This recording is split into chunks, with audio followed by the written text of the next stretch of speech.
हड़प्पा सभ्यता के नगर का पतन माने खत्म हो गया। तो हड़प्पा सभ्यता कैसे नगरों का खत्म हो गया, कैसे नगर खत्म हो गया? तो नगरों का पतन, downfall of Harappa city. Down माने पतन होना, डाउनफॉल माने पतन। अस्तित्व के अंतिम चरण में देखा जाता है कि हड़प्पा सभ्यता पतनोमुखी रहा, माने पतन की ओर अग्रसर बढ़ते गया, खत्म होने के कगार पर था। ईसा पूर्व दूसरी शताब्दी तक देखा जाए, ईसा पूर्व में कौन सा, ईसा पूर्व में देखा जाए दूसरी शताब्दी में कि विलुप्त हो ही गया था हड़प्पा सभ्यता का नगर जो था, नगर सब खत्म हो गया था। कब? ईसा पूर्व के दूसरी शताब्दी में। अभी तक देखा जाए तो दूसरी शताब्दी में तो खत्म हो गया था पतन, ये पहले की बात है। काल माने समय, हड़प्पा सभ्यता का समय, हड़प्पा सभ्यता के निर्माता और पतन, ये तीनों, काल माने समय, निर्माता, पतन, ये तीनों में अभी तक मतभेद है। कब से कब तक चला समय है, हड़प्पा सभ्यता का समय कब से कब रहा पता नहीं है। ऐसे 1750 से 2500 कुछ माना जाता है। निर्माता भी पता नहीं है कौन निर्माण किया, कैसे हो, कैसे कैसे कहा हुआ से 100% निर्माता का मालूम नहीं है, मतभेद है। पतन भी पूरा पूर्ण रूप से पता नहीं है। कोई कुछ कहा बाढ़ के कारण, कोई कहा जलवायु परिवर्तन के कारण, कोई कुछ कहा है ना कि महामारी आ गया, भूकंप आ गया, प्राकृतिक आपदा आ गया, मलेरिया फैल गया, इसके कारण भी बताया। लोग जैसे से बोलता गया उसी से अनुसार पतन का कारण मानते गया, जिससे आज भी मतभेद है और 100% सटीक जानकारी नहीं है कैसे पतन हो गया हड़प्पा नगर का। मार्शल बोलता है कि मार्शल बोला था और मैक बोला था, एस आर राव बोला था। Marshall, Mac, Rao, Marshall, Mac, S R Rao, तीनों ने बोला नदी के बाढ़ आया जिसके कारण पतन हो गया।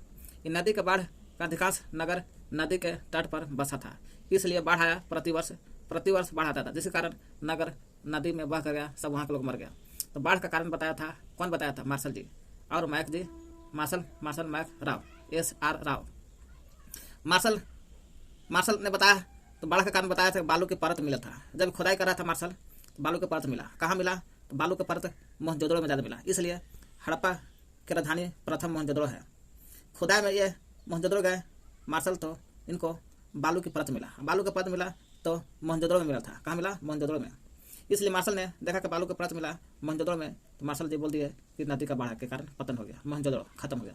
मैक भी कम नहीं था। मैक ने बोला चंदुदड़ो जाते हैं, मैक जाता है चन्हुदड़ो जाते हैं, तो यहाँ बाढ़ का साक्ष्य मिलता है मैक को। एस आर राव भी कम नहीं था, ये भी लोथल जाते हैं। लोथल और भाग जाओ जाते हैं, लोथल और भाग जाओ, लोथल गुजरात तो पड़ता है, भाग जाओ। ये तीनों का बाढ़ का कारण बताते हैं। यहाँ पर इनको बाढ़ का ही साक्ष्य मिलता है। किनको? एस आर राव को। एक बार फिर से मार्शल को मोहनजोदड़ो में मिलता है बाढ़ का साक्ष्य, मैक को मिलता है चन्हुदड़ो में, और एस आर राव को मिलता है लोथल और भाग जाओ में बाढ़ का साक्ष्य। लेकिन अब सवाल यह उठता है, ठीक है नदी के किनारे जो नगर था वो तो बाढ़ के कारण खत्म हो गया होगा, लेकिन जो नदी से दूर है, बहुत दूर है, उनका नगर का पतन कैसे हो गया? यानी कि हम कह सकते हैं कि नदी के किनारे मोहनजोदड़ो बसल था, चन्हुदड़ो मोहनजोदड़ो दोनों सिंधु नदी के किनारे है। लोथल भाग जा इस नदी के किनारे था तो भाई पतन हो गया। जो नदी से बहुत दूर है वो कैसे पतन हो गया? आज भी यह सवाल खड़ा करता है, जिसके कारण मार्शल, मैक, राव को छोड़ा दिया जाए तो बाकी बोलते हैं कि नदी के कारण नहीं, कोई और कारण बताते हैं। जैसे मल्टीमर वहीलर ने बोला के अनुसार, और गार्डन चाइल्ड और पीगट जो मोहनजोदड़ो और हड़प्पा के जुड़वा राजधानी बताया, इसलिए जो मोहनजोदड़ो में काम होता था वो पीगट में ही मिला था काम। जो घटना मोहनजोदड़ो मिला वही घटना हड़प्पा में मिला, इसलिए पीगट ने जुड़वा राजधानी बताया। मल्टीमर व्हीलर और गार्डन चाइल्ड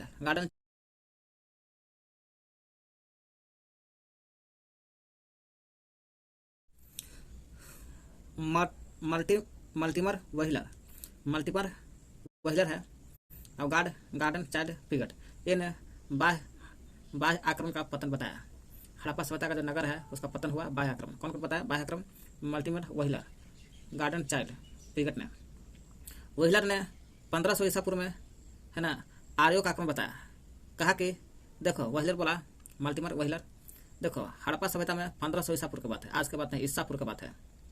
ईसा पूर्व जो आर्यों का आक्रमण हुआ, आर्य लोग ने कहा कि हड़प्पा सभ्यता को खत्म कर दिया, विनाश कर दिया और यहाँ के लोगों का हत्या भी कर दिया, इसलिए हड़प्पा सभ्यता का विनाश हो गया, पतन हो गया। ये बात बोलता है व्हीलर।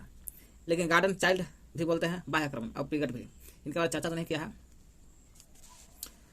अकॉर्डिंग टू पुरातात्विक संकेत के अनुसार देखा गया मोहनजोदड़ो लूट गया और हत्या हो गया। मोहनजोदड़ो में पूरा लूटा गया धन दौलत, और मोहनजोदड़ो के लोगों को पूरा हत्या कर दी गई, है ना। मोहनजोदड़ो के लोगों को पूरा हत्या कर दी गई, जबकि यही बाह्य आक्रमण है।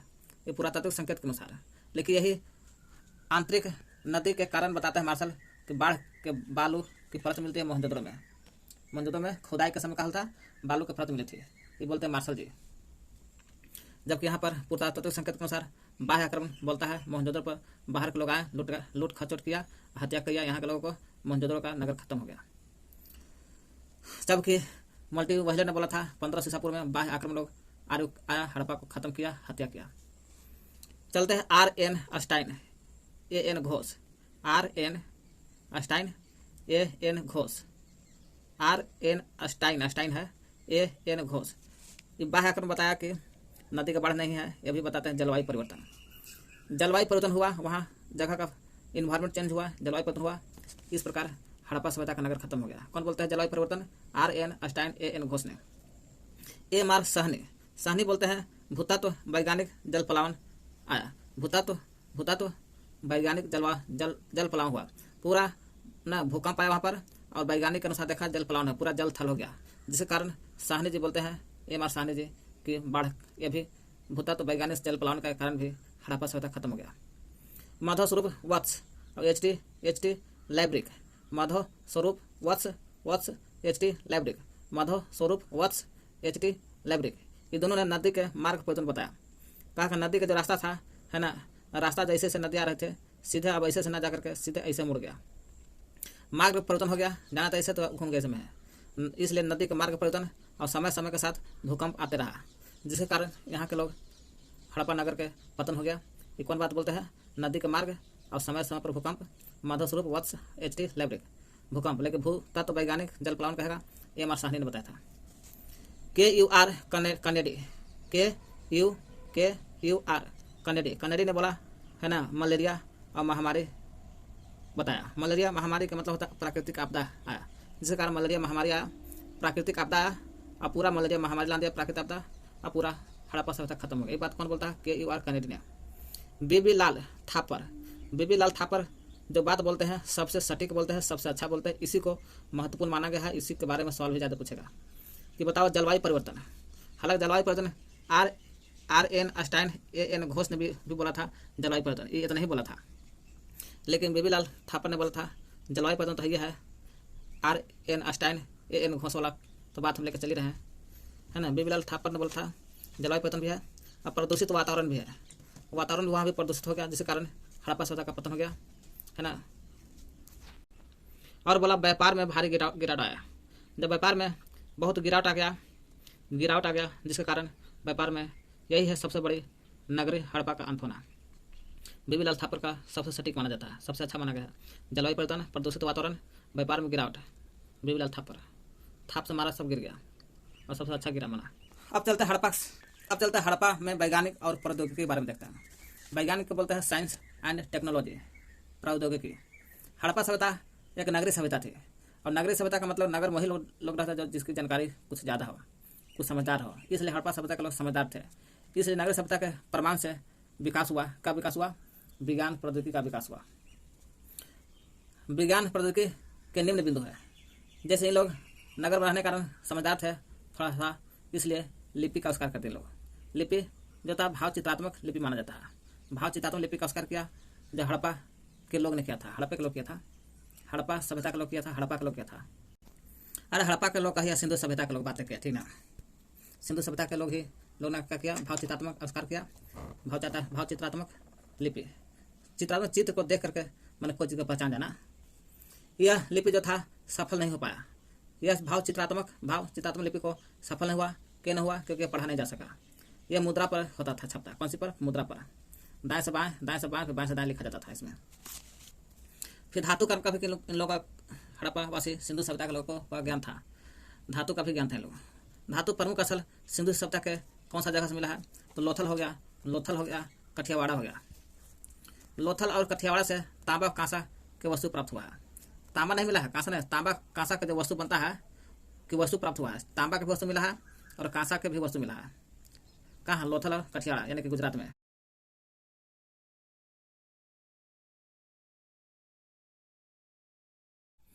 तो धातु कर्म में देखें हम लोग प्रमुख असल धातु तांबा के वस्तु और कांसा का वस्तु। तांबा और कांसा को कहाँ मिला है? लोथल और कठियावाड़ा में मिला। लोथल कहाँ पड़ता है? कठियावाड़ा में।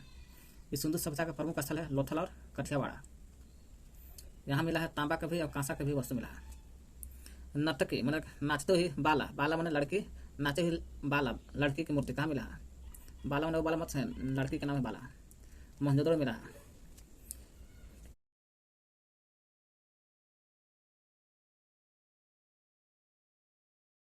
नाचते हुई लड़की का जो बाला मिला है, इसकी ऊंचाई कितना है? 10 से 5 सेंटीमीटर। कितना है? 10 से 5 सेंटीमीटर ऊंचाई है। इसकी ऊंचाई देखा जाए है ना, नाचते हुई लड़की की बाला जो मिली है 10 से 10.5 सेंटीमीटर का, सेंटीमीटर में 10.5। इसलिए लोग कच्ची धातु से, ये कच्ची धातु से, कच्ची धातु से, इसलिए ये लोग क्या करते हैं? सिंधु सभ्यता के हड़प्पा सभ्यता के लोग कच्ची धातु से शुद्ध तांबा तकनीकी से परिचित है। वो शुद्ध तांबा तकनीकी से परिचित है। क्यों? क्योंकि कच्ची धातु से कोई चीज़ बना देते थे जल्दी, इसलिए कच्ची धातु ज़्यादा मंगाते थे ओमान से तांबा। शुद्ध धातु तकनीकी परिचित है।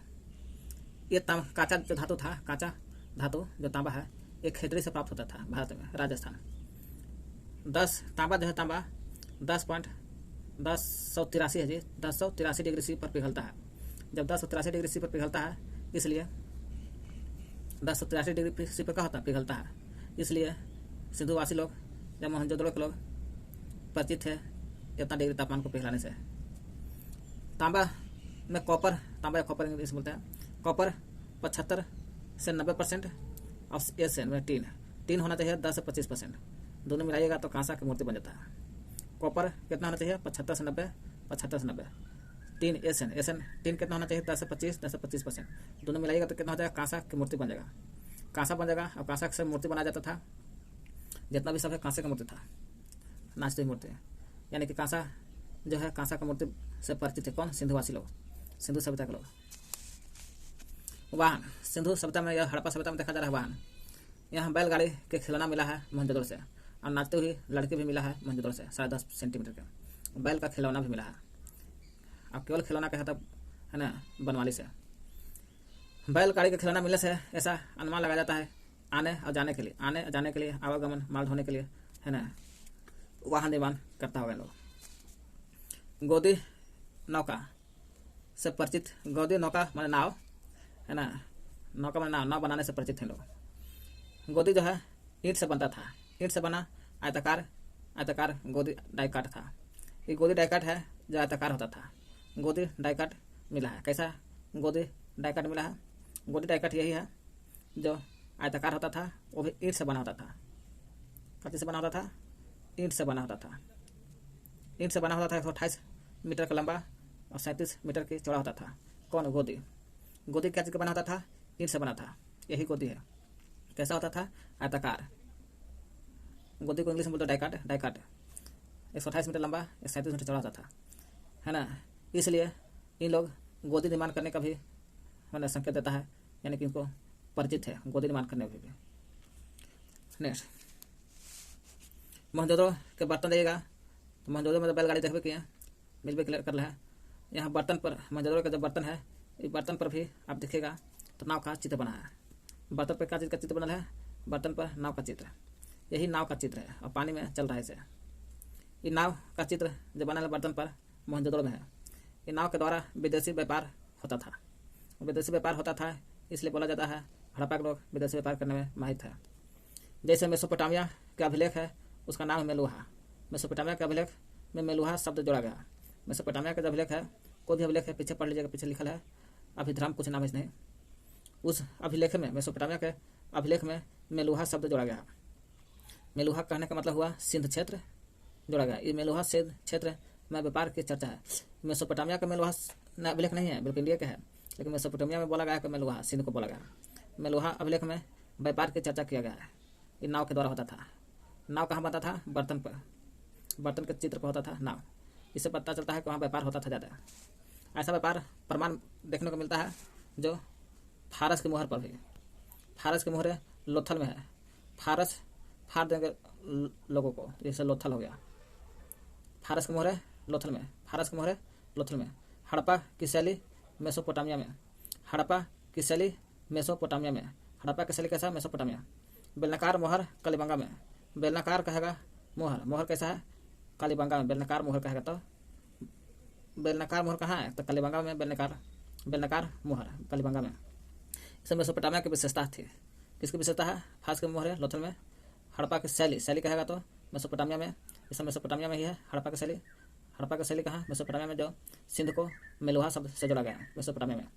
बेलनाकार मोहर कालीबंगा में, इसमें मेसोपोटामिया की ही विशेषता थी।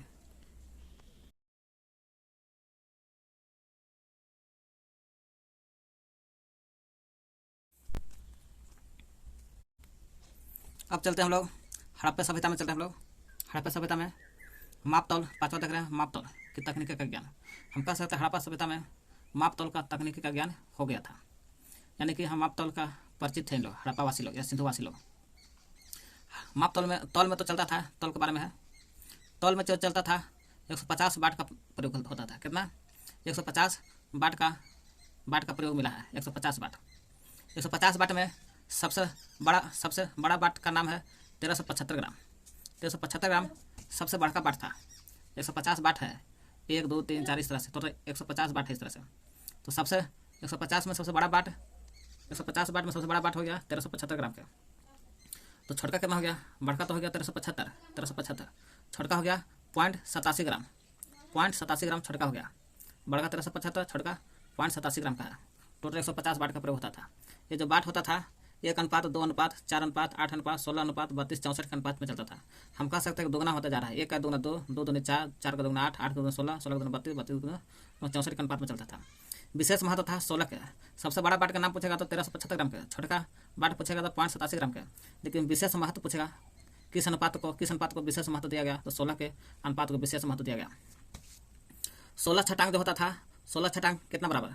तो 16 छटांग बराबर 1 शेर। 16 छटांग बराबर 1 शेर। लेकिन 16 आने बराबर 1 रुपया।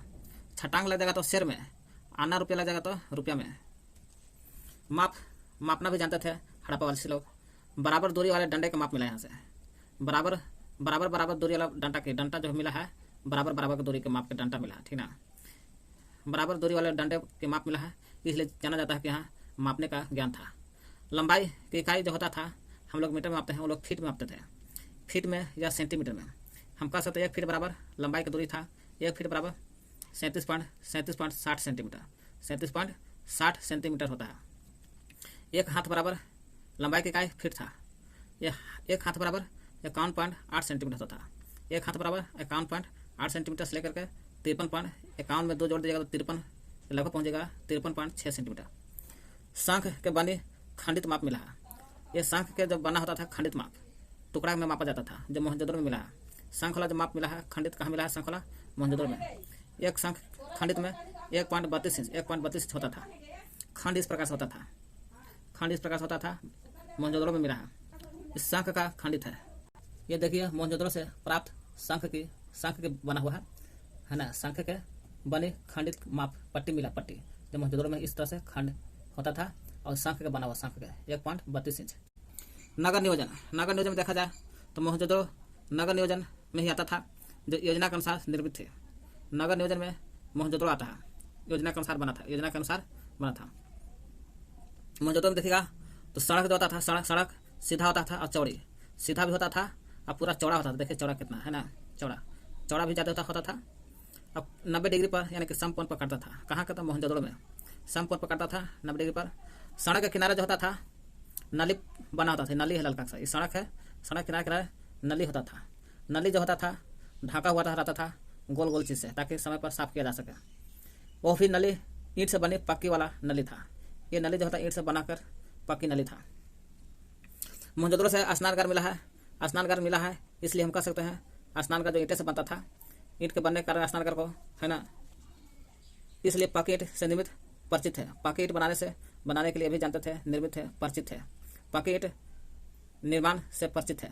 कौन? मोहनजोदड़ो के लोग या हड़प्पा के लोग। रेखांकित का ज्ञान था किनको? मोहनजोदड़ो लगभग के रेखांकित का ज्ञान था कि नहीं? ज्ञान था। चलते हैं चिकित्सा, 7वां लास्ट।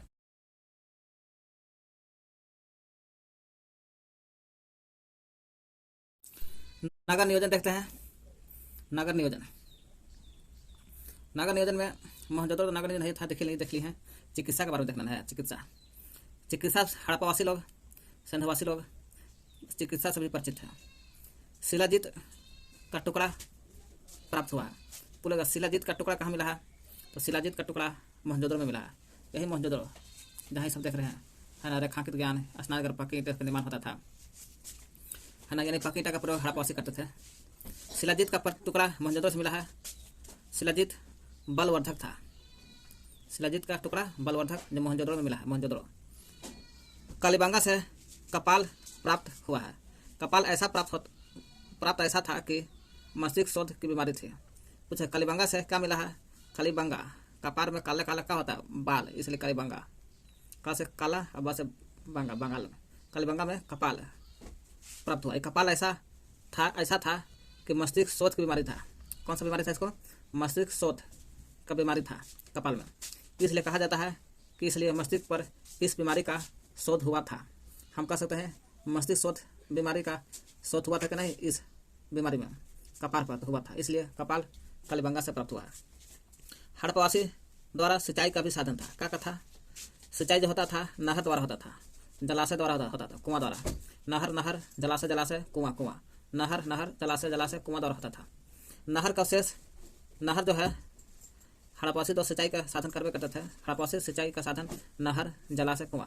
नहर का शेष कहाँ मिला है, तो नहर का शेष, है ना, यही नहर का शेष मिला है सोर्ट धुई से। सोर्ट धुई कहाँ पड़ता है, अफगानिस्तान में पड़ता है। यही अफगानिस्तान के देखना, अफगानिस्तान में यहाँ सोर्ट धुई दिखाई देगा, है ना, यही नहर का शेष मिला है। यह है इंडिया, इंडिया के बगल में पाकिस्तान, पाकिस्तान के बगल अफगानिस्तान, है ना, ये अफगानिस्तान है ये पूरा। यहीं से नहर का अवशेष मिला है अफगानिस्तान से, और नहर का अवशेष कहाँ, अफगानिस्तान में। अफगानिस्तान में भी कहाँ, सोर्ट धुई से, सोर्ट धुई। ये हो गया इंडिया, इंडिया के बगल में पाकिस्तान, पाकिस्तान के बगल में अफगानिस्तान, यहीं पर मिला है अफगानिस्तान में, है नहर के अवशेष सोर्ट धुई अफगानिस्तान से मिला है, सोर्ट धुई मिला है नहर के अवशेष से। धौलावीरा गुजरात में है और लोथल भी गुजरात में है।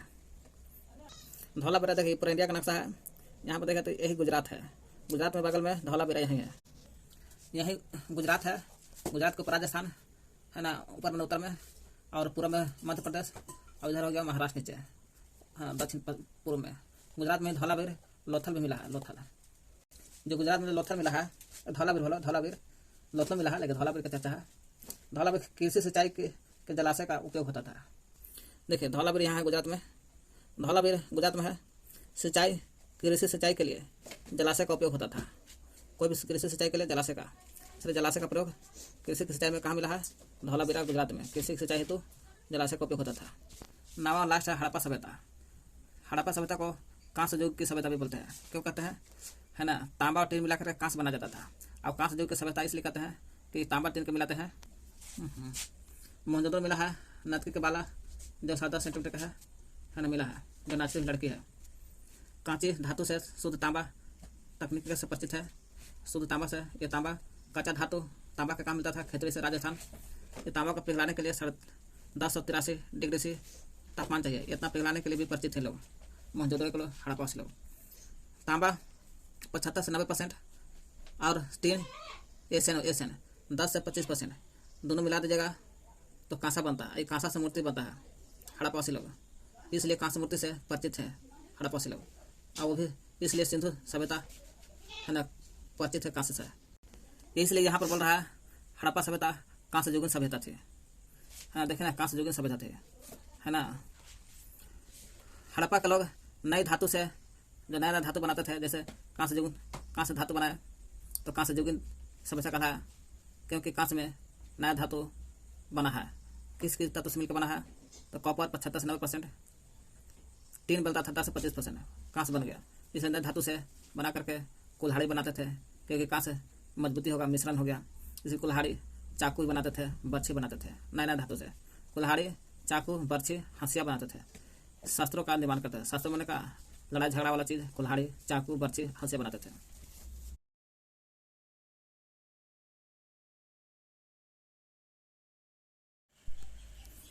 स्मरणीय बिंदु पॉइंट टू रिमेंबर।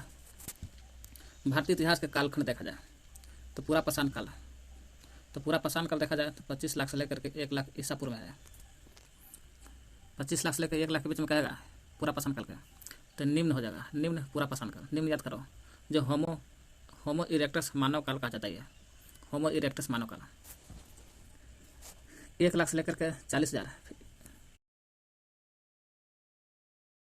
कर रहा है। देखिए 25 लाख से लेकर के 1 लाख के बीच में आता है, उससे बोलते हैं होमो इरेक्टस। होमो इरेक्टस लिखा है, देखिए 25 लाख से 1 लाख के बीच में बोलते हैं निम्न पाषाण काल, और होमो इरेक्टस मानव काल कहा जाता है।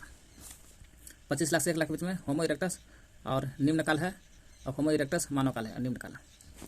नेक्स्ट 1 लाख से 40,000 के बीच में आएगा, तो 1 लाख से लेकर 40,000 के बीच में नियंडरथल काल मानव काल बोला जाता है। नियंडरथल मानव काल, इसको बोलते हैं मध्यकाल।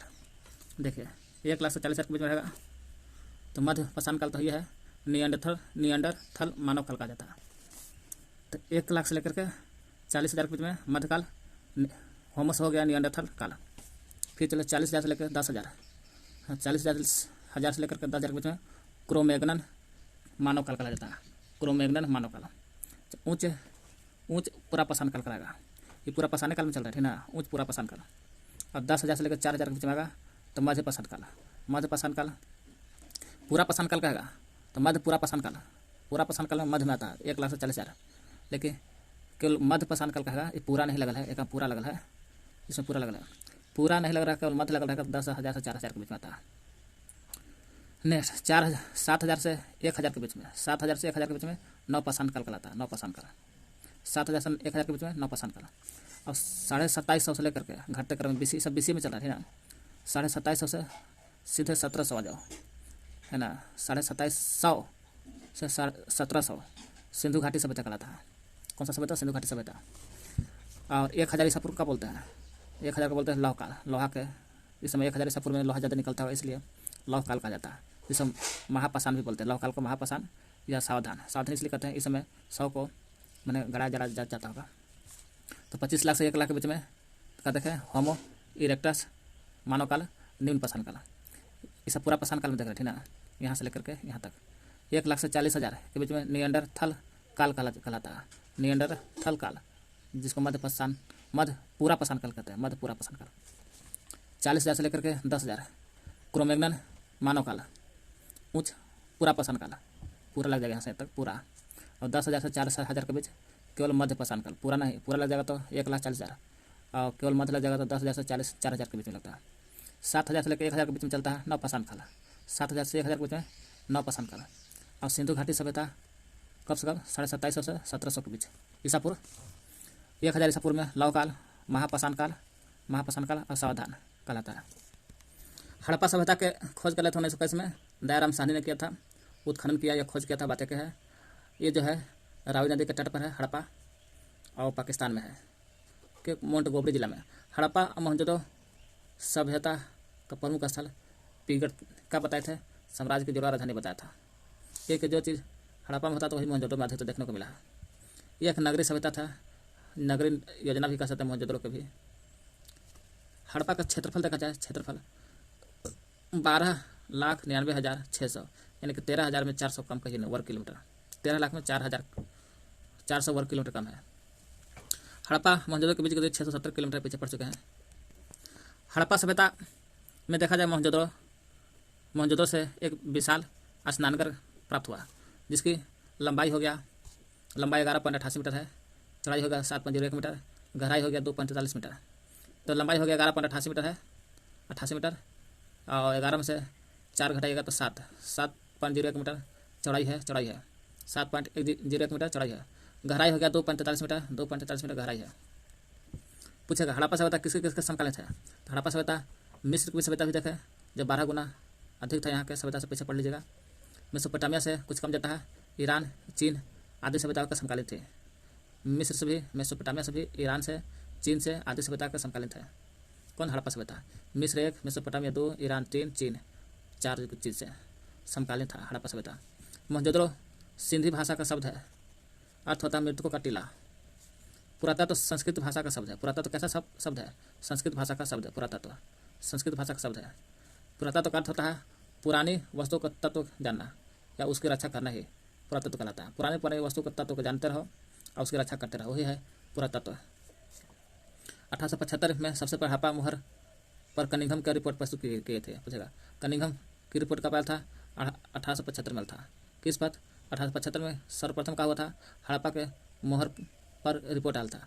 हड़प्पा के जो मोहर इस पर रिपोर्ट आया था के लल्ले था? कनिंघम जी की रिपोर्ट आया था। कब? 1875 में। हड़प्पा के धौलावीरा से, हड़प्पा में जाइएगा तो धौलावीरा जगह मिलेगा। धौलावीरा आपको कहाँ पड़ जाता है? देख लीजिए, राजस्थान गुजरात में नहीं है। धौलावीरा से एक सबसे बड़ा अभिलेख मिला है, सूचना पटल के रूप में मिला है। सबसे बड़ा अभिलेख सूचना पटल के रूप में मिला है। सबसे बड़ा अभिलेख कहाँ? धौलावीरा से। इसमें कुल 10 चिन्ह है। कितना? 10 चिन्ह है। पूछेगा हड़प्पा के जाइएगा तो धौलावीरा एक जगह है, धौलावीरा में ही बड़ा अभिलेख मिला। सबसे बड़ा अभिलेख सूचना पटल के रूप में मिला है। कितना चिन्ह है उसमें? सूचना पटल में 10 चिन्ह है। हड़प्पा सभ्यता के शहर में लोगों को उपलब्ध भोजन के बारे में बताना है, और भोजन की सामग्री बताना है, और इन वस्तुओं को उपलब्ध कराने वाला समूह को बताना है। भोजन था अनाज के रूप में, जैसे गेहूँ, चना, जौ, तिल, चावल, कपास, बाजरा, सरसों, खरबूज, मटर, सब भोजन था। पेड़ पौधे का उत्पादन होता था। मछली और मांस भी था। इन वस्तु को उपलब्ध कराने वाले समूह। आकेठक इस सब वस्तु का उपलब्ध करते थे। मांस, मछली, दूध, घी। आकेठक किसान चावल धान देता होगा। मछुआरा था, मछली देता होगा। व्यापारी धान, मछली, मांस के व्यापारी करता होगा। संग्राहक करता भी था। कर रहा है हड़प्पा सभ्यता में मनके बनाने के लिए चंदुड़ों में और लोथल में मनके के कारखाने मिला है। मनके बनाने के लिए प्रयुक्त पदार्थों की, मनके बनाने में जो पदार्थ का प्रयोग होता था उसका सूची बनाना है, और कोई भी एक प्रकार का मनके बनाने की प्रक्रिया का वर्णन करना है। कोई एक मनके बनाने में अकील, नीलम, स्फटिक, क्वार्टज, सेल खड़ी। क्या? सेल खड़ी।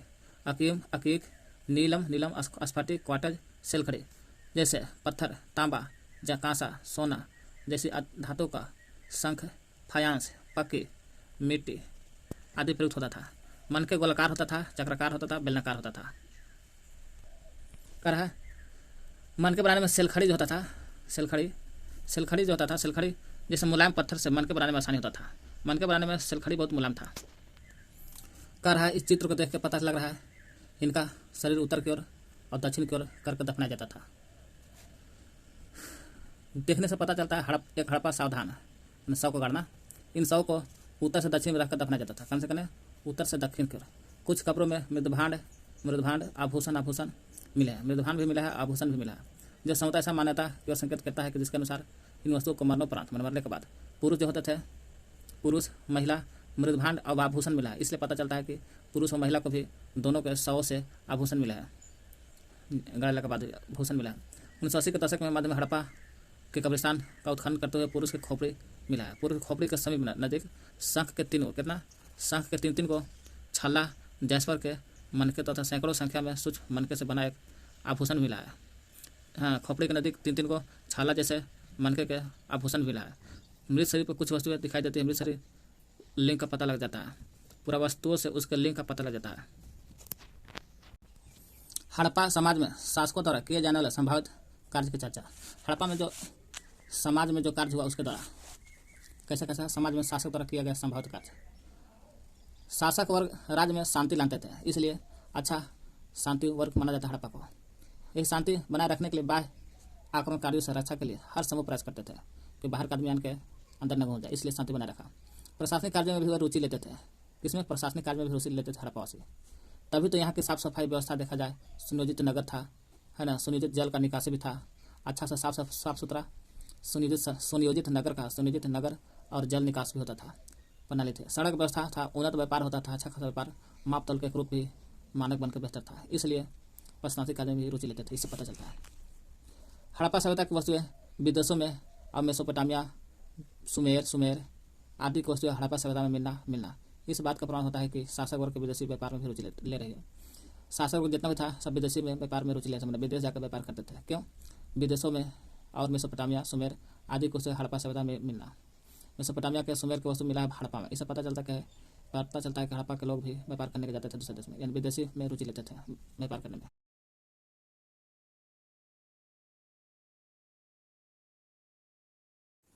कह रहा है हड़प्पा जो टीला है तो पीछे पर जगह है, उन्हें 1826 में उल्लेख किए थे। किसने? चार्ल्स मैसन ने।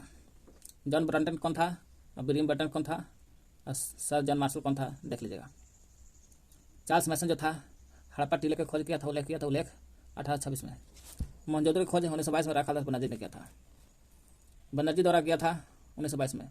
मोहनजोदड़ो रावी सिंधु नदी के तट पर है ना, सिंधु नदी के तट पर है। वो भी कहाँ है? लड़काना जिला पाकिस्तान में, लड़काना। दयाराम साहनी जानी रहे, माधव स्वरूप देख लीजिएगा, राग खालदास बनर्जी देख लिए, और रंगनाथ राव देख लेना है बाद में।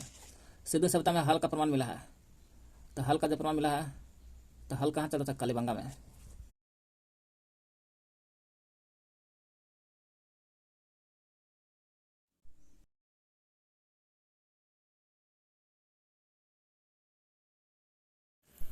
हड़प्पा टीला है, टीला के खोज 1826 में था, तो चार्ल्स मेसन ने किया था। चार्ल्स मेसन खोज नहीं, उल्लेख था, उल्लेख 1826 में चार्ल्स मेसन। जब खोज होता था तो उस समय अंग्रेज था जॉन ब्रंटन और William Brunton. John William Brunton था, अंग्रेज था उस समय। 1826 में खोजा गया और कराची से लेकर के लाहौर तक खोजा गया था। उल्लेख होता कराची से लेकर लाहौर तक के लिए। देखिए हड़प्पा सभ्यता की खोज की कहानी। टीला का जो उल्लेख था, पहला जो उल्लेख था प्रथम चार्ल्स मेसन द्वारा 1826 में, कराची से लेकर लाहौर तक के लिए। रेल लाइन बिछाई के समय खुदाई होता 56 नहीं 26 है। जॉन विलियम ब्रंटन अंग्रेज थे इस समय। खोज के बारे में जाने रहे हैं, ये सब देख लीजिएगा। अच्छा, जॉन मार्शल क्या थे? सर जॉन मार्शल जो थे ना, डायरेक्टर थे। 1872 में से भारत में पुरातत्व विषय खोज के विचलन निश्चय हुआ था।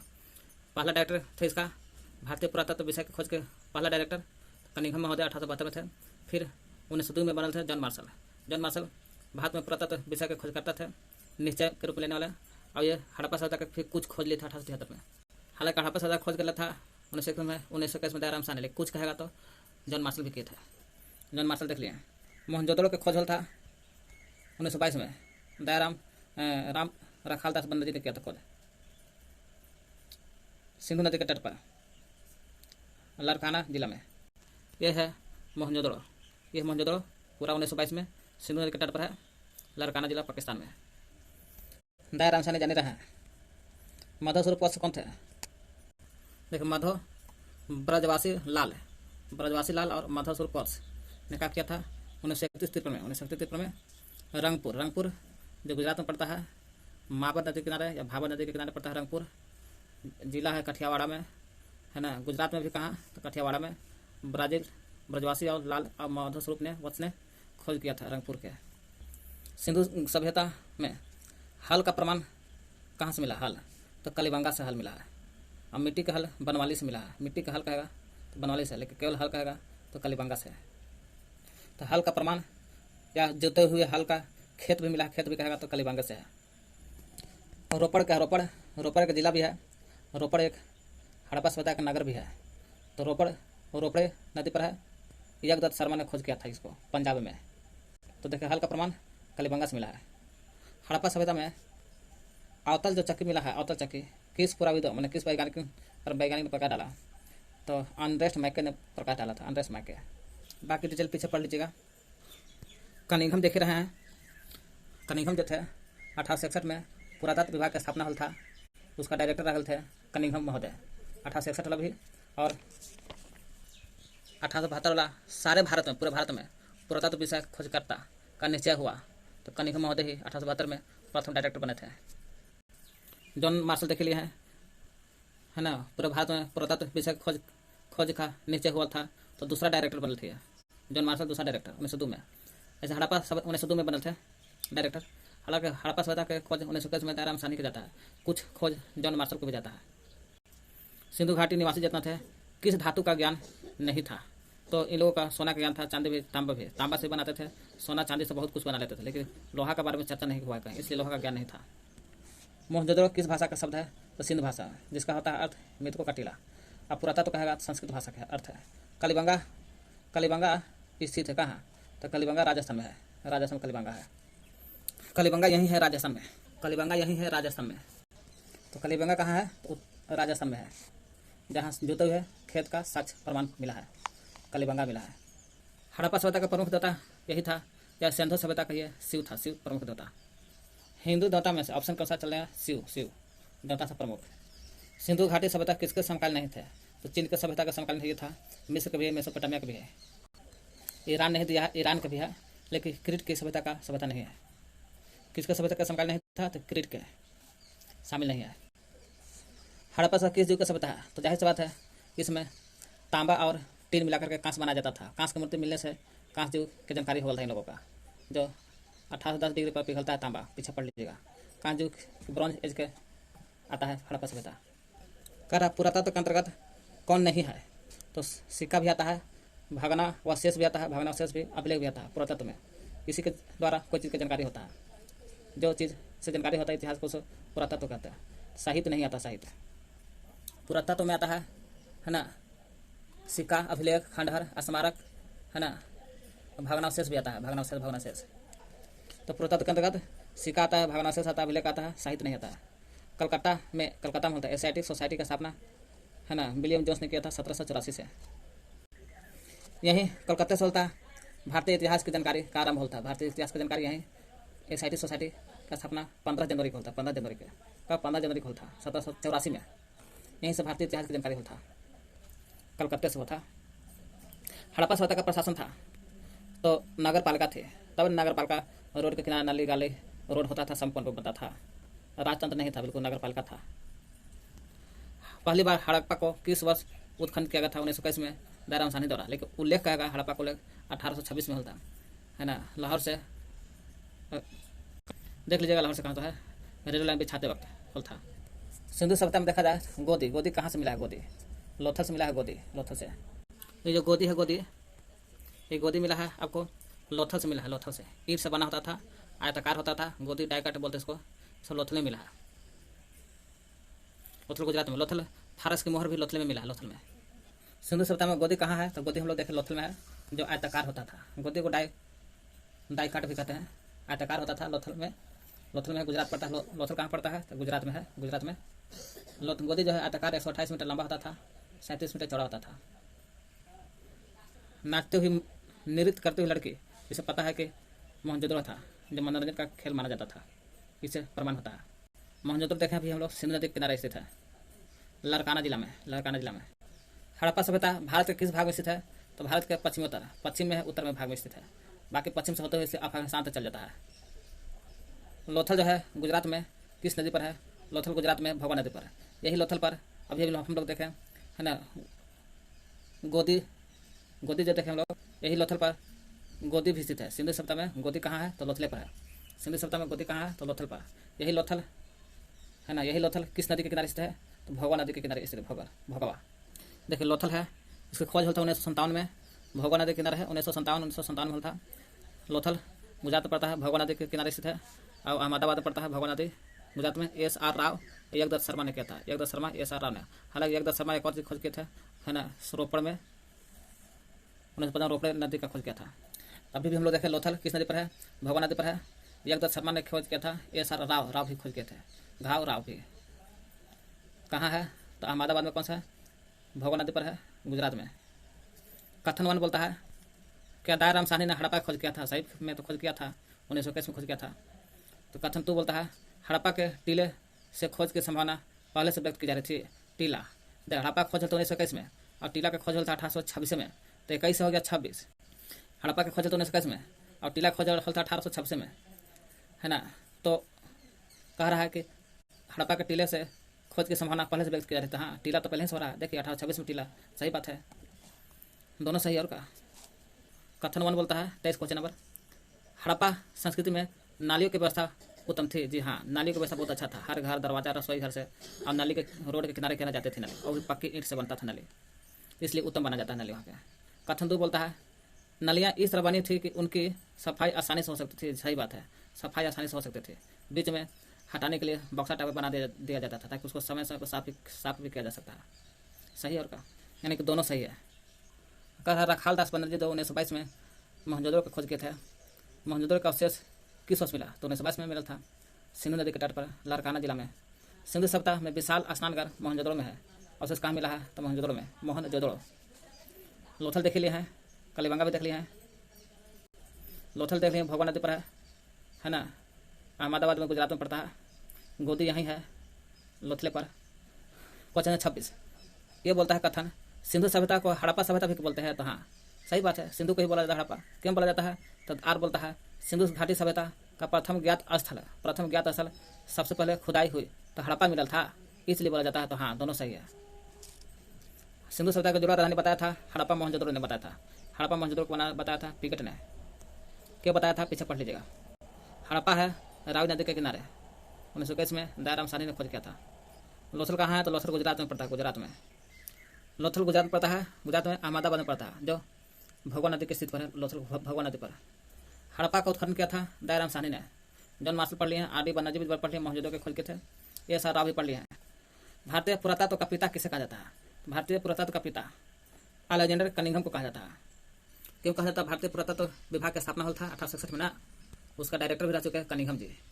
और 1872 में सारे भारत में, पूरे भारत में पुरातत्व विषय खोजने का निश्चय हुआ था, उसका भी 1872 में डायरेक्टर प्रथम कनिंघम महोदय रह गए 1872 में, और दूसरा बस जॉन मार्शल 1819 में। इसलिए भारत पुरातत्व का पिता कहा जाता है, अलेक्जेंडर कनिंघम को कहा जाता है। अलेक्जेंडर कनिंघम को कहा जाता है। सिंधु सभ्यता के मृत्यु का टीला किसे कहते हैं? मृत्यु का टीला मोहनजोदड़ो है। कलिबंगा से मिला है, द्वितीय साक्ष्य मिला है खेत का। हड़प्पा से जनहुदड़ो देख लीजिए, हैं पीछे देख लीजिएगा, सीधा यहाँ पर 36। सिंधु सभ्यता का सबसे बड़ा शहर कौन सा था? तो सबसे बड़ा शहर मोहनजोदड़ो था, मोहनजोदड़ो। धौलावीरा किस राज्य में? धौलावीरा तो गुजरात में है। जहाँ लोथल है वहीं धौलावीरा भी है, गुजरात में। धौलावीरा और लोथल कहाँ है? गुजरात में है। धौलावीरा और लोथल दोनों गुजरात में है। घोड़ा का जो हड्डी है उसका साक्ष्य कहाँ से मिला है? सुरकोतड़ा से मिला है। घोड़े का हड्डी जो है, हड्डी इसका साक्ष्य सुरकोतड़ा से मिला है, सुरकोतड़ा से।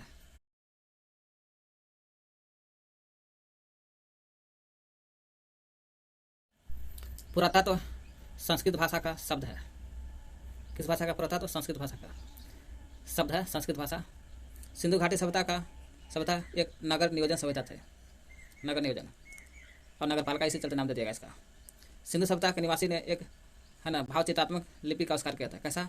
भावचित्रात्मक लिपि का आविष्कार किया था, जो पढ़ा नहीं जा सका था। ये हड़प्पा सभ्यता की विशेषता क्या थी? तो नगर नियोजन था, इसलिए नगरीय सभ्यता प्रणाली कहा जाता है। नगर नियोजन था प्रणाली में। संधवासी मिठास के लिए शहद का प्रयोग करता था, शहद मधुमक्खी के, कुछ चीज़ का शहद। सिंधु सभ्यता को लूसो बंदरगाह था। लूसो से होता है लोथल, और सू होता है, लूस होता है छठा में है लोथल, और सूस होता है सुरकोतड़ा। यही सुरकोतड़ा से घोड़ा के हड्डी या अस्थि पंजर प्राप्त हुआ है, घोड़ा के, वही हो गया। सिंधु सभ्यता का बंदरगाह है लूसो, लोथल, जो गुजरात में पड़ता है, और लोथो पर ही गोदी भी है। और सोस हो गया सुरकोतड़ा, जहाँ घोड़े का हड्डी या अस्थि पंजा मिला है। मोहनजोदड़ो से नदी की एक कांस्य मूर्ति मिलती है, कांस्य का मूर्ति बनाया था, इसलिए कांस्य युग कहा जाता है हड़प्पा सभ्यता को। इस सभ्यता के मुख्य निवासी थे द्रविड़ और भूमध्य सागरीय थे, भूमध्य। द्रविड़ को महत्वपूर्ण ज़्यादा माना जाता है। सिंधु सभ्यता में मातृ देवी का उपासना प्रचलित थी। मातृ देवी के आधार पर ही कोई उपासना होता था, जिससे पेट के एक पेड़ का निकला हुआ बताया जाता है कि पेट से पेड़ निकला हुआ पेड़। सिंधु सभ्यता में तौल की इकाई 16 के अनुपात में रहता था। भारत में पुरातत्व विभाग की स्थापना 1861 में था। पुरातत्व विभाग की स्थापना भारत में 1861 में कनिंघम महोदय ने किया था, इसलिए कनिंघम महोदय को भारतीय पुरातत्व विभाग के जनक माना जाता है 1861 में। सत्य असत्य का बताना है, state true and false. Mohenjodaro को मृत्यु का टीला भी कहते हैं, तो सही बात है। रंगपुर नगर की खोज रंगनाथ राव ने किया था। हाँ, रस रंगपुर हो गया और रस रंगनाथ राव ने किया था, जो पीछे देख लीजिएगा। रंगपुर जो है 1953 में खोजा गया था रंगपुर, ये भी गुजरात में है। लोथल है ना, धौलावीरा भी गुजरात में, धौलावीरा और लोथल भी है, और रंगपुर भी है। रंगपुरवा हो गया, ये जो रंगपुर है माबा नदी पर है, कठियावाड़ा में। ब्रजवासी लाल है ना, ब्रजवासी लाल और माधव स्वरूप वत्स ने खोज किया था। हालांकि माधव स्वरूप वत्स एक और की खोज किए हैं, पीछे देख लीजिएगा। और ब्रजवासी लाल ने है ना रंगपुर के खोज किया था। कब किया था रंगपुर के? 1931-53 में। वही कह रहा है, रंगपुर भी, लोथल भी, और रंगपुर के बाद लोथल के बाद है ना गाड़ीवाली, धारवाड़ी, ये सब गुजरात में है। चलिए बात है, रंगपुर हो गया। नगर कहाँ है? रंगनाथ राव, ये सब नगर है, हड़प्पा के नगर है। रस रंगनाथ राव सही है। रंगपुर में ही हल से जुते खेत का साक्ष्य मिला नहीं, हल का सोचे साक्ष्य कहाँ से मिला है? तो कलिबंगा से मिला है। हड़प्पा के टीले का सर्वप्रथम उल्लेख चार्ल्स ने किया था 1826 में। हाँ, हड़प्पा की पहचान ऋग्वेद के 10वें मंडल में उल्लेखित है? नहीं, हड़प्पा की पहचान ऋग्वेद के 10वें मंडल में उल्लेखित नहीं है। पुरुष सूक्त में कह रहा है, पुरुष सूक्त में नहीं है। 10वें मंडल में है लेकिन पुरुष सूक्त में नहीं है। चंदहुदड़ो नगर जो है सिंध पाकिस्तान में स्थित है। तो हाँ, चंदहुदड़ो और मोहनजोदड़ो दोनों एक ही नदी पर है, चंदुद्रो और मोहनजोदड़ो दोनों सिंधु नदी पर स्थित है, जो पाकिस्तान में है, सिंधु नदी पर है। सिंधुवासी राजस्थान स्थित तांबे के क्षेत्रीय खानों से कच्ची धातु प्राप्त करते थे, तो हाँ कच्ची धातु तांबा के। यूनानियों ने कपास को सिंडन कहा था, यूनानी ने ही कहा था कपास को सिंडन, जो कि सिंधु का ही यूनानी रूपांतरण है, तो हाँ सिंधु का यूनानी रूपांतरण सिंडन हो गया। सिंडन नाम दिया था यूनानी लोग, और मेसोपोटामिया के लोग सिंध कहे थे। दो प्रथा चला था यहाँ सिंधु सभ्यता में चला था। सिंधु प्रथा में क्या वो सिंधु सभ्यता में प्रचलित नहीं थी कह रहा, तो पर्दा प्रथा प्रचलित नहीं थी।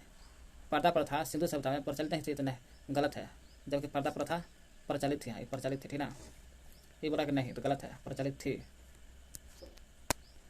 हड़प्पा सभ्यता की खोज दयाराम साहनी ने किया था, सही है। हड़प्पा सभ्यता में बैल को विशेष सम्मान मिलता है, तो हाँ, और खासकर कुबड़ वाला बैल को विशेष महत्व दिया गया है। बड़े सिंग वाला जी पीछे देख लीजिएगा, बड़ा सिंग वाला बैल होता था, है ना, उसी को सम्मान दिया जाता था, और छोटे सिंग वाला वो बिना कुबड़ का होता था। बड़ा सिंग वाला कुबड़ा होता था, कुबड़ा वाला बड़ा सिंह, इसी को विशेष सम्मान प्राप्त था। हड़प्पा सभ्यता के लोगों को घोड़ों की जानकारी थी। हड़प्पा सभ्यता के लोगों को घोड़ों की जानकारी थी, तो नहीं, ये गलत दे रहा है। घोड़ों की जानकारी थी, जबकि घोड़ा की जानकारी नहीं था। भले घोड़ा का अस्थि पंजर या हड्डी मिला है सुरकोतरा बंदरगाह से, है ना, लेकिन जानकारी नहीं था। जानकारी रहता तो मिल भी नहीं करता। हड़प्पा मिलान, हड़प्पा कहाँ है? हड़प्पा देखा जाए सतलज नदी पर स्थित है। नहीं, हड़प्पा हो गया आपको, हड़प्पा रावी नदी के तट पर स्थित है। सीधे जो हड़प्पा आपको रावी नदी के तट पर है, तो जो दयाराम साहनी ने किया था 1921 में खोजा हड़प्पा को। मोहनजोदड़ो हो गया सिंधु नदी के तट पर है, 1922 में खोजा था। कलिबंगा सरस्वती नदी के तट पर स्थित है। कलिबंगन कहाँ है? सरस्वती नदी। और कलिबंगन कहाँ पता है? राजस्थान में है सरस्वती नदी। कलिबंगा जो है 1953 में खोज हल था। कलिबंगा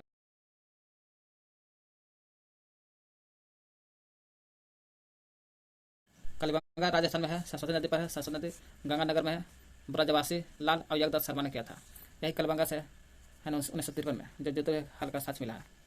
कौन सा नदी पर है? राजस्थान में है, सरस्वती नदी पर। सरस्वती नदी पर है कलिबंगा हो गया सरस्वती नदी पर। रोपड़ हो गया, रोपड़ देखोगे कि सतलज नदी पर है। रोपड़ सतलज नदी पर है। मांडा चिनाब नदी पर, मांडा हो गया चिनाब नदी पर। 1921 में क्या हल था? हड़प्पा का खोज हल था दयाराम साहनी द्वारा। 22 में मोहनजोदड़ो खोज हल था आर.डी. बनर्जी द्वारा, है ना। 1927 में सुदकांगेडोर के खोज हल था। सुदकांगेडोर जहाँ घोड़ा के अस्थि पंजर या हड्डी मिला है यहाँ। और हड़प्पा के बंदरगाह भी आता है ना, लोथल और सुदकोटा। ये सुदकोटा 27 में खोजा गया था। 1927 में देखा जाए 1927 में सुदकांगेडोर जो बलूचिस्तान में पड़ता है, और सुदकांगेडोर दासक नदी पर है, मकरान जिला में पड़ता है। आर.एन. अस्टीन ने खोज किया था। तो 27 में सुदकांगेडोर दासक नदी पर है बलूचिस्तान में। 27 में होता है सुदकांगेडोर खोज। 31 में होता है चंदुद्रो खोज। चंदुद्रो 1931 में चंदुद्रो का खोज। देखिए 31 में होता है चंदुद्रो सिंध प्रांत पाकिस्तान में है, सिंधु नदी पर है। यह भी हड़प्पा की तरह मांडगोबरी जिला में पड़ता है। देखिए 1931 में था चंदुद्रो खोज। चंदुद्रो एक शब्द उत्तर देना है। हड़प्पा पंजाब के किस जिला में है? तो हड़प्पा जो पड़ता है पंजाब में। पंजाब में जाइएगा तो वो पंजाब, पाकिस्तान वाले पंजाब में हड़प्पा है। तो मोंटगोमरी जिला में पड़ता है, जो 1921 में दयाराम साहनी ने खोज किया था। मोंटगोमरी जिला में पड़ता है। किस जिला में है? तो मोंटगोमरी जिला में। कौन है? तो हड़प्पा। भारत में पुरातत्व विभाग का स्थापना किस सन हुआ था? तो भारत में 1861 में था। भारत में पुरातत्व विभाग का स्थापना 1861 में था, जो कनिंघम महोदय ने किया था। इसलिए भारत के पिता कहा जाता है पुरातत्व में कनिंघम महोदय को। सबसे पहले हड़प्पा टीले का उल्लेख किसके द्वारा किया गया था? तो टीले का उल्लेख कहेगा तो क्वेश्चन नंबर तीसरा है चार्ल्स मैसन ने किया था। 1826 में किया था, है ना। 1826 में रेल लाइन के खुदाई के समय ब्रटन नाम के 2 अंग्रेज थे। तिथि निर्धारण की वैज्ञानिक विधि को क्या कहा जाता है? कोई भी तिथि का निर्धारण करना हो, वैज्ञानिक विधि को क्या कहा जाता है? तो वैज्ञानिक विधि को बोला जाता है कार्बन 14 विधि से करते हैं। क्या? कार्बन 14 पद्धति कहा जाता है। कार्बन 14 विधि कहा जाता है। मोहनजोदड़ो शब्द का अर्थ क्या है? मृतकों का टीला है, जो सिंध भाषा में लिया गया मोहनजोदड़ो। जम्मू में सिंधु घाटी सभ्यता का प्रमुख केंद्र कौन है? जम्मू में जो है, जम्मू कश्मीर में सिंधु घाटी सभ्यता के प्रमुख केंद्र कौन है? जम्मू कश्मीर में कहेगा तो छठा क्वेश्चन है अखनूर और मांडा है। अखनूर और मांडा जम्मू कश्मीर के क्या है? जम्मू में सिंधु घाटी सभ्यता के प्रमुख केंद्र है। कौन है? अखनूर और मांडा। अखनूर मांडा वही कह रहे हैं यहाँ पर। जम्मू में सिंधु घाटी सभ्यता के कहाँ? जम्मू में सभ्यता का प्रमुख केंद्र है, तो यही अखनूर और मांडा है जम्मू में। भारतीय पुरातत्व सर्वेक्षण विभाग के प्रथम डायरेक्टर कनिंघम जी थे। कनिंघम, वही कनिंघम जो है ना 1861 में डायरेक्टर बने थे पहला। तो सिंधु सभ्यता के निवासियों ने किस लिपि का आविष्कार किया था? तो किस लिपि का सिंधु सभ्यता के लोगों ने लिपि का आविष्कार किया था? वो तो भाव चित्रात्मक लिपि था, जो भाव चित्रात्मक लिपि आज तक नहीं पढ़ा गया।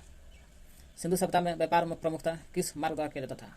व्यापार पूछेगा तो व्यापार के बारे में आप लोगों को जल द्वारा होता था। जल द्वारा होता था, पीछे पढ़ लीजिएगा। हालांकि आश्रम मार्ग की भी जानकारी था, लेकिन ज़्यादा जल द्वारा होता था। हड़प्पा सभ्यता के लोगों को अर्थव्यवस्था का मूल आधार क्या था? मूल आधार देखा जाए, मूल कह देगा तो कृषि था। कृषि, ऐसे बहुत सारा चीज था, लेकिन कृषि प्रथम आता है। अर्थव्यवस्था का मूल अधिकार कृषि था। कृषि। हड़प्पा में मृतकों की गली से क्या समझते हैं? तो मृतकों गली इसलिए कहते हैं कि इस गली में खोपड़ी हड्डी पाई गई थी, अत्यधिक मात्रा में खोपड़ी हड्डी। इससे विद्वानों ने कहा कि यहाँ बहुत सारे लोग मारे गए थे और उसे दफनाया गया था, इसलिए मृतकों की गली कहा जाता है खोपड़ी हड्डी मिलने के कारण। जॉन मार्शल जो भारतीय पुरातत्व संरक्षण के दूसरे डायरेक्टर रह चुके हैं, 1902 से लेकर के 1902 में भी रहा थे, 1902 से लेकर के 1928 तक, 1902 से 1928 तक भारत के पुरातत्व सर्वेक्षण के महानिदेशक रह चुके हैं। भारत का पुरातत्व सर्वेक्षण के महानिदेशक जॉन मार्शल 1902 से 28 तक। अब प्रथम रहे थे कनिंघम जी। मैक बोलते हैं, मैक, वही मैक जो जांता की तरह खोज किया था। मैक ने निश्चित रूप से यह अब तक खोजी गई सर्वथा संपूर्ण प्राचीन प्रणाली है। निश्चित रूप से यह जो खोजा गया सबसे पहले संपूर्ण प्राचीन प्रणाली माना है। कौन? मैके ने, जो जातवा की तरह खोज किया था से। मोहनजोदड़ो जो था, मोहनजोदड़ो में वास्तुकला का जो काम होता था, मोहनजोदड़ो में वास्तुकला कैसे था? सुनियोजित वास्तुकला था, सुनियोजित था। मोहनजोदड़ो में वास्तुकला सुनियोजित थी, विभिन्न स्थलों पर समान थी। बहुत समय बाद देश आज़ाद होने के बाद यह होला पर 1947 में R.E.M. व्हीलर जो 1947 में जो भारतीय पुरातात्विक सर्वेक्षण के तत्कालीन डायरेक्टर रह चुके थे। ऐसे डायरेक्टर कनिंघम थे 1872 में और 61 में। फिर 1902 में आपको रहे थे जॉन मार्शल। लेकिन 1947 में देश आज़ाद होला पर तत्कालीन डायरेक्टर कौन थे? तो वे E.M. व्हीलर थे। 1947 में R.E.M. व्हीलर ने जो भारतीय पुरातात्विक सर्वेक्षण के तत्कालीन डायरेक्टर जनरल थे, इन्होंने पुरातात्विक साक्ष्यों को उपमहाद्वीप में ज्ञात किया। किस रूप में? उपमहाद्वीप में। और प्राचीन ग्रंथ ऋग्वेद के साक्ष्यों से संबंध स्थापित करने का प्रयास भी किया। उन्होंने लिखा, कौन? व्हीलर ने लिखा। ऋग्वेद में पूर्व शब्द है। पूर्व शब्द किस शब्द में है? ऋग्वेद में। पूर्व शब्द का उल्लेख है ऋग्वेद में। यही पूर्व का अर्थ होता है, ऋग्वेद में बोलता है। ये पूर्व जो है पो से प्राचीर, किला या गढ़ का बताता है। ये पूर्व क्या है? ऋग्वेद में शब्द का उल्लेख है। ये पूर्व का अर्थ क्या हो गया? प्राचीर, किला, प्राचीर, किला या गढ़। किला या गढ़ क्या हो गया? आर्यों के युद्ध के देवता इंद्र थे। पूछेगा आर्य जितना थे ना, यही आर्य लोग, कुछ विद्वान बोलते हैं कि आर्य के देन से हड़प्पा को नुकसान हुआ, अंत हुआ। यही आर्य के युद्ध के देवता का नाम बताओ। इंद्र थे। इंद्र को पुरंदर कहा जाता था। हम कह सकते आर्यों के युद्ध का देवता नाम बताओ। आर्यों के युद्ध के देवता इंद्र थे। इंद्र को ही क्या कहा जाता था? पुरंदर कहने का मतलब कि गढ़ विध्वंस में नुकसान करना। यही चलते गढ़ विध्वंस करके आर्यों के युद्ध देवता पुरंदर ने गढ़ विध्वंस नुकसान कर दिया और हड़प्पा बंद कर दिया। ऋग्वेद के अनुसार पूर्व प्राचीर या किला या गढ़ था। देख, ऋग्वेद में पूर्व शब्द का अर्थ होता है प्राचीर, किला या गढ़। व्हीलर ने बोला था खुदाई का अर्थ का मतलब क्या होता है? पुरातात्विक साक्ष्यों के माध्यम से पाठ की जानकारी करना। खुदाई का अर्थ ही हुआ पुरातात्विक साक्ष्य। जितना खुदाई करते समय जितना पुरातात्विक साक्ष्य मिलते गया, उसके माध्यम से जानकारी स्पष्ट करना। देखिए 1947 में R.E.M. व्हीलर ने जो भारतीय पुरातात्विक सर्वेक्षण के तत्कालीन डायरेक्टर व्हीलर थे। इन्हें पुरातात्विक साक्ष्यों को, पुरातात्विक जितना साक्ष्य है सबको उपमहाद्वीप में ज्ञात प्राचीनतम ग्रंथ ऋग्वेद के साक्ष्य से भी संबंध स्थापित करने का प्रयास किया। और लिखते हैं, क्या लिखते हैं? ऋग्वेद में पूर्व जो है, पूर्व का अर्थ होता है प्राचीर, किला या गढ़। वही बोलते व्हीलर के अनुसार खुदाई का अर्थ होता है पुरातात्विक साक्ष्य के माध्यम से पाठ जानकारी की पुष्टि करना। आर्यों के आक्रमण को इस सभ्यता के विनाश का कारण माना जाता है। और इस सिद्धांत की पुष्टि साइंट से पुरुषों और महिलाओं की खोपड़ी हड्डियों को खोद कर प्रमाणित किया गया। व्हीलर एक भारतीय पुरातत्वविद थे। कैसा था? भारतीय पुरातत्व। इसलिए तत्कालीन सर्वेक्षण माना गया है पुरातत्व का भारत के। कौन? व्हीलर को। भारतीय पुरातत्वविद और भारतीय पुरातत्व सर्वेक्षण के महानिदेशक भी रह चुके हैं। यहाँ से हड़प्पा का सिक्का भी मिला है, मोहर भी मिला है, मन के भी, बाट भी। बाट के बारे में पीछे चर्चा है, सिक्का, मोहर, मन के, बाट। हड़प्पा के लेख में हड़प्पा के लिए जो लेख लिखा गया था मेलुहा शब्द से लिया गया है, जो मेसोपोटामिया के अभिलेख से पता चलता है। मेलुहा हड़प्पा का जितना आपसी संपर्क था सब का सब जल मार्ग के माध्यम से होता था। जल मार्ग के माध्यम से होता था व्यापार। आपसी संपर्क करने मतलब दूसरे देशों के साथ जो संपर्क होता था जल मार्ग के माध्यम से होता था। यहाँ से नाव के चित्र मिला है और मोहर भी मिला है। नाव का चित्र कटोरा पर दिखाया गया है। नाव के चित्र वाली मोहर जो मिला है ना, मोहनजोदड़ो में देखने को मिला है। कलिबंगा में जो मिला है जोते हुए साज का खेत भी मिला है और बेलनाकार मोहर भी मिला है। कैसा बेलनाकार मोहर भी मिला है आपको कलिबंगा में। बेलनाकार बेलना टाइप पर है, बेलनाकार मोहर मिला है कलिबंगा। ये बेलनाकार का संबंध या विशेषता किससे है, पीछे ही पढ़ चुके हम लोग। मेसोपोटामिया के विशेषता से बताता है बेलनाकार। बस बंगा बस बेलनाकार। मेसोपोटामिया में हड़प्पा के सिले मिली है। हड़प्पा का जो सिल है मेसोपोटामिया में मिला है। यही मेसोपोटामिया में मिला है। यहाँ मेसोपोटामिया में जाइएगा ना, हड़प्पा का सिल मिला है, सिल है। मेसोपोटामिया की विशेषता है बेलनाकार। बेलनाकार है। मेसोपोटामिया में ही हड़प्पा का सिल मिला है। मेसोपोटामिया के एक अभिलेख मेलुहा सिंधु क्षेत्र के लिए संबंध की चर्चा बताता है, वो व्यापार का संबंध का चर्चा। इससे स्पष्ट होता है कि हड़प्पा सभ्यता का संपर्क बहुत दूर दूर तक था। कर हड़प्पा सभ्यता के विषय में जानकारी में योगदान देना है तो प्रमुख स्रोत का उल्लेख किया। तो कोई भी जानकारी लेना है हड़प्पा के बारे में तो वह एक विधि का नाम है सावधान विधि। ना कर हड़प्पा सभ्यता के विषय में जानकारी में योगदान देने वाले प्रमुख स्रोतों के नाम का उल्लेख। तो हड़प्पा के बारे में जानकारी देने वाला सावधान भी एक प्रमुख स्थान आता है, सावधान का भी। इससे भी हड़प्पा की जानकारी मिल जाता है। हड़प्पा सभ्यता पर हड़प्पा स्थल है, स्थल कोई स्थल था हड़प्पा पर। मृतकों के गर्त को बोला जाता है। गर्त में गड्ढा, जहाँ मृत मरा हुआ चीज़ को गड्ढा करके दफनाया जाना, वहीं दफनाया जाता था। हड़प्पा में क्या होता था, हड़प्पा में दफनाया जाता था, गड्ढा कान करके दफनाना। इन गर्तों की बनावट मैंने गड्ढा जो होता था, गड्ढा जो बनता था ना, बनावट गड्ढा जो बनता था एक दूसरे से भिन्न होता था। एक गड्ढा बना दूसरा ये बनेगा तो बड़ा है ना, एक दूसरे से भिन्न है, छोटा है बड़ा है, भिन्न होते थे। कुछ गर्तों के सतह पर ईंटों के चिनाई भी होते थे। ईंट के भी चिनाई भी होता था इस पर, ठीक ना। ईंट की चिनाई भी होते थे।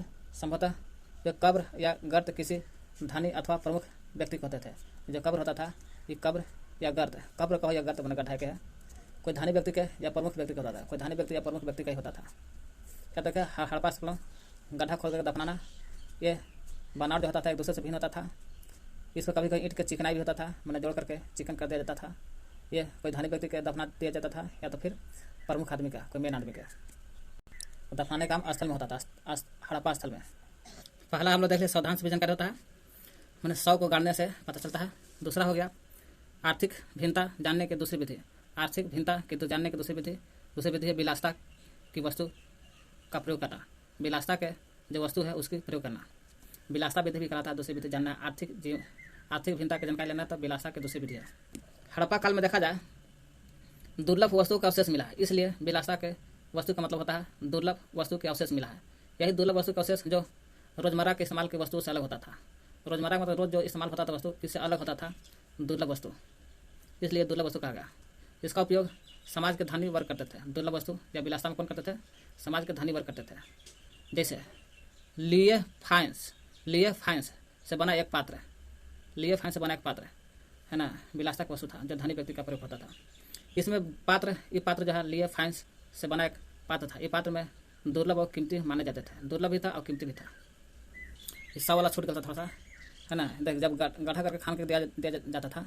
मृत भांड आभूषण भी मिला है, गड्ढा में क्या मिला है, मृत भांड और आभूषण भी मिला है। मृत भांड ये जो आभूषण जो गड्ढा खान के दिया जाता था, स्त्री और पुरुष दोनों का है ना। स्त्री और पुरुष, स्त्री भी है और पुरुष भी है, दोनों के ही 100 भानों से आभूषण प्राप्त हुआ है। स्त्री से भी पुरुष से भी आभूषण प्राप्त हुआ है।